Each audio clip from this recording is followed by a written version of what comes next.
and you get a free donut of any choice. One of these. The jack-o'-lantern.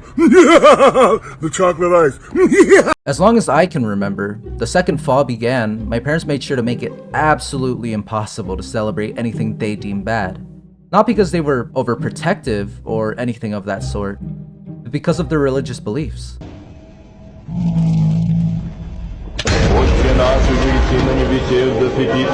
Now, I'm not throwing any shade to those of you who do believe in that sort of thing, but it is really sad to be a little boy sitting around at home watching all the other kids getting candy and wearing cool costumes. I remember trying to sneak in candy at home given to me while at school, but my mom would always find it and ground me.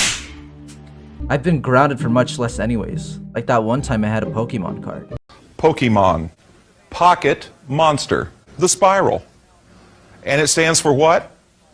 Male fertility. Don't worry though, this isn't going to be a story time video. I'm not here to tell you my sob story, but I am here to tell you that I was never allowed to celebrate Halloween. Even now that I'm all grown up, I've never been one to celebrate it.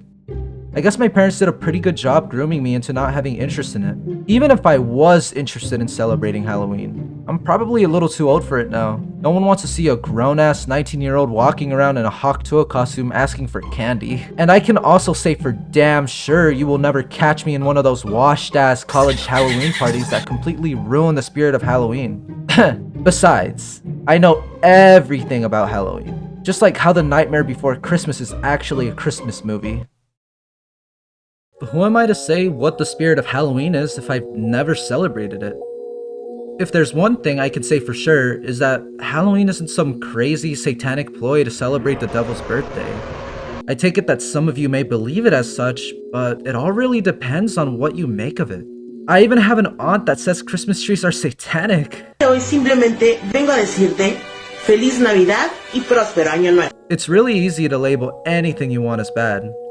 It really just comes down to how you treat it. You can nitpick everything you see, but who says Halloween has to be exactly that? Sometimes all you want is that precious discount candy. Halloween is just one of those celebrations that ends up getting blown out of proportion. Though, there could be some dangers involved when celebrating Halloween or trick-or-treating. I assume most of you are familiar with the infamous lace candy and razors. Or maybe you guys remember when there were killer clowns going around killing people. I remember the killer clowns causing a bit of commotion amongst the Facebook mom space around the time, which caused a lot of trick-or-treaters to stay home or go to the nearest church for that bitch-ass trunk-or-treat event. I've only ever seen a decline in trick-or-treating since then. It's almost as if the tradition is dying out. People are now just settling for going to some random local church doing a trunk-or-treat event rather than actually partaking in the usual traditions. Regardless, the decline of trick-or-treating or the standard Halloween celebrations isn't necessarily because of getting killed or religious reasons.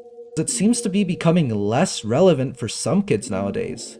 But who knows? Maybe I'm just pulling this out of my ass because I live in a rural neighborhood that doesn't even have a singular person that celebrates Halloween. Heh, but don't worry. With my vast intellect, I can assure you that I know the solution to saving Halloween. I propose we make new costumes, trendy ones. Maybe some like Skibbity Toilet Hawk-Tuah Prime Jumbo Josh costumes. Oh? And what are you supposed to be?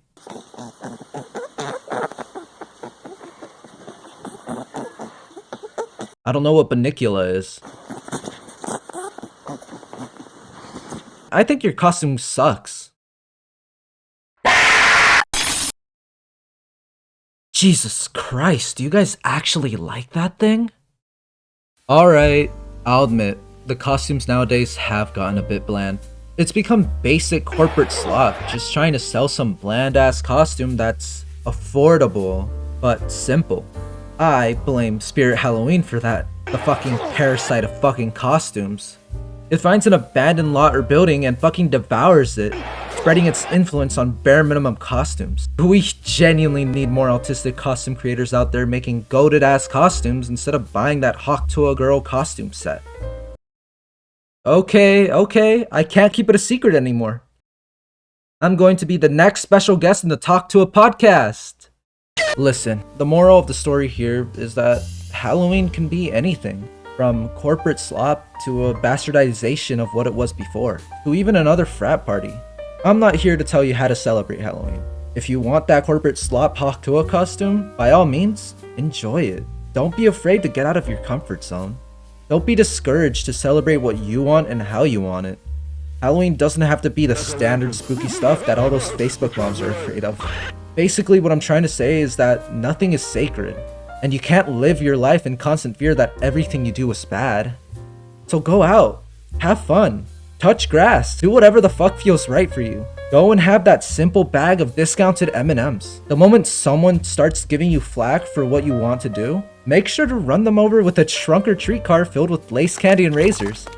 So if you don't mind me, I'm going to keep being obese while celebrating Halloween how I want to. In the end, everyone knows that the only thing you should fear from Halloween is a pumpkin and a femboy.